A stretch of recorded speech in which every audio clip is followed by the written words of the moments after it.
so you guys will get to understand each of the paranormal experiences we've had in the different rooms.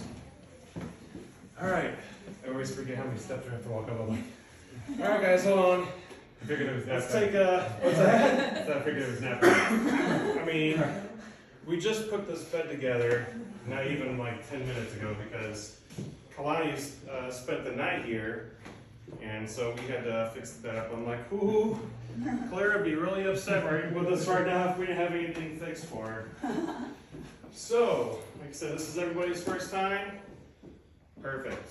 So welcome to the Bell Mansion. My name's Jeff. I'm an investigator. I'm kind of a volunteer assistant here at the Bell Mansion. We also represent Old World Paranormal Society. Nick, Angie, they're here with us tonight. Angie got to go on a honor flight to DC, and then we're not sure where Nick's at, but he's here so much, so he deserves a break. So, Bell Mansion, built back in 1893 by Robert and Claire Bell. Robert actually brought natural gas here to Fort Wayne. So all their electricity back then, as well as the fireplaces, ran off natural gas. He was also a two-term state senator. There's a building downtown here, the Barrett and McNaney building. Is anybody familiar with that building? So there's a law office down here. His law office also used to be in that building. So it's been there for quite some time, a few minor changes. And then Claire, on the other hand, she was actually the co-founder of the Fort Wayne Museum of Art. Now, unfortunately, we don't have any of our art pieces here, but hopefully one day we'll come up upon them. But until then, we do display some art from local artists here. So this, like I said, built back in 1893. The Bells actually had a house over here on Douglas Avenue, which is no longer there, because now there's a big, huge, beautiful ballpark that's over there. Tin Caps Stadium, everybody's been to a Tin Caps game, I believe. Yeah. So it took them 2 years to build this place. Cost them $50,000. They actually moved in 1895. Today's market probably goes for a little bit over, close to $2.5 million. So you got $2.5 million, you guys can have yourself a mansion. So Mr. Bell died in his bedroom in 1901. Down here in the second floor in his bedroom is a lone one that we know that has actually passed away here. Clara, she passed away in 1906 at the Old Earthen Hospital, which is also no longer here. But she sold the property off in 1904 to another prominent family, so there's been 4 total owners of this building. So the second owners were the Nobles. So it was William Noble and Laura Law. William Noble actually owned a lumber company. And what's interesting about that is before they sold off to the third owners, they also manufactured caskets. So it's some spooky history right there.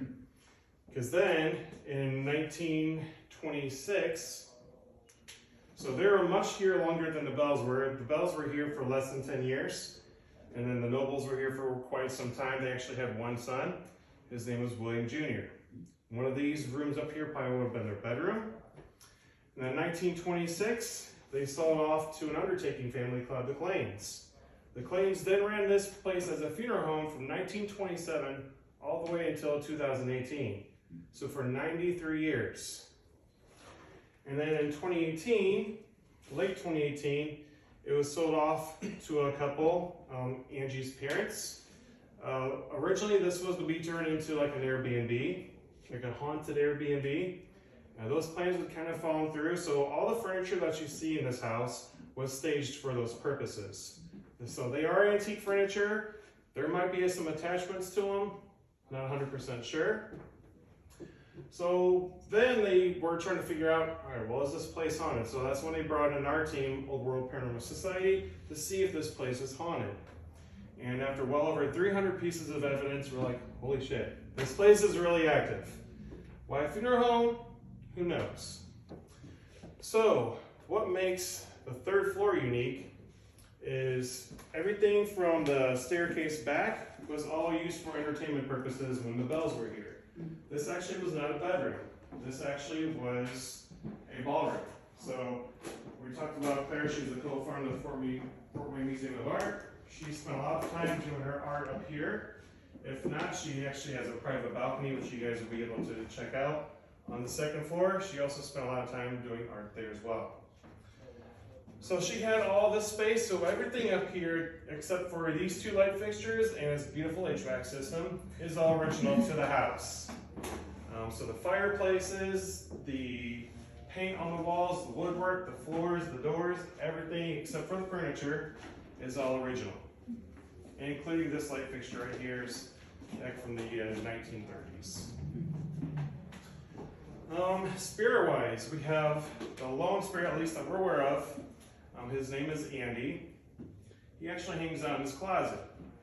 Interesting thing about Andy is he's actually not from here. He actually followed one of our investigators home. Actually, Indiana State Sanitarium. Yep, her boyfriend. Yep. Not cheating, are we? He thought about him as like a little, or like not a little, but a big brother. So he just followed him. He was like, "Let's go!" Yeah, so he's 4 years old. He saw, this is a much happier place by than ISS. I haven't been there yet, but one day I will get there. So yeah, he likes to hang out in his closet. So we do have some trigger objects that you guys will find in the multiple rooms. So we got some cars here, some dolls,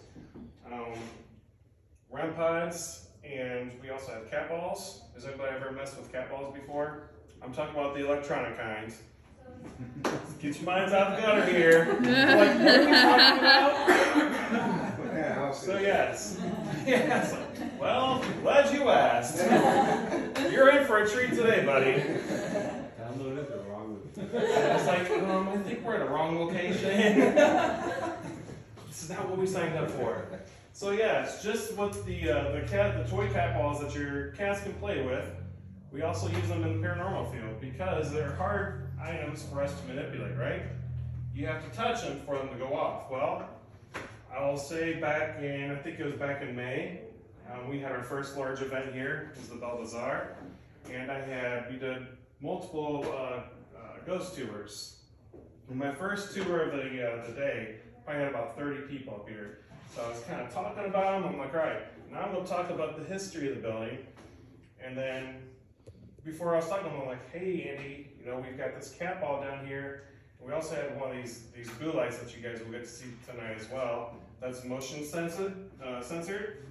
And so we put the blue light down there, started talking about the history, and not even within 30 seconds, it went off. And everybody just kind of like, did you guys see a ghost? I mean, you're in the right place, so that was pretty unique. And he didn't do it for the rest of the group, so everybody's energy is different. So everybody here tonight brings something unique compared to who is ever going to be here next Wednesday. Could get something different. So, all right, we're gonna kind of move on through here. Oh, these Harry Potter doors is mainly it was probably just for storage purposes. They don't lead to anywhere like another destination. I mean, if you want to find out for yourselves, you're more than welcome to. Also unique is there's a couple of doors up here that still have the original keys. That's cool.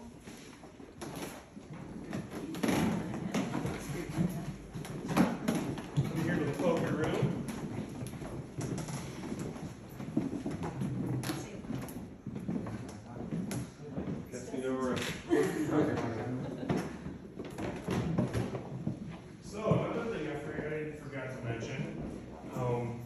So like I said, this was a funeral home for 93 years. The third floor is actually the most active floor of the entire house. There's probably about 20 active spirits up here. And what makes it so active is because it's the most original. Funeral home days, the third floor is strictly used for casket storage.